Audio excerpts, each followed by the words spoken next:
going to be the next part of our journey by boat. Please step up and in. Do not lick the boat. Violence will only make the ship sink. Excuse me, Mr. Wonka. I just love that. But of course, that's great game. You know, I would simply adore King Candy Belly. And maybe the Frito Paloopas. Round noser. Excuse me, Mr. Wonka. Did you hear me? I want a King Candy Belt and a new Paloopa. Name your parents, Wonka. Bad parent says what? What? Exactly.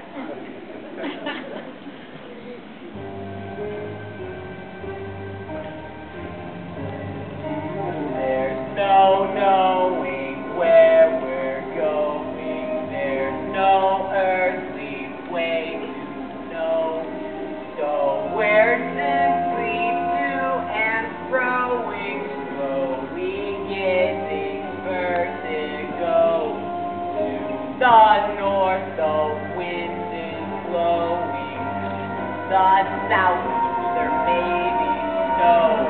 To the east, the moon is glowing. To the west, a cock may crow.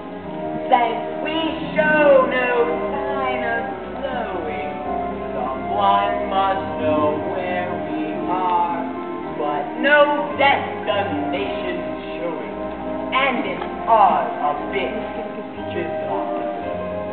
So our moon is easily going, like a game of tic-tac-toe. We must needs say dilly-dallying, dilly-dallying to and fro. It's no mystery where we're going, unlike Edgar Allan Poe. Quite apart from our not knowing, it's the only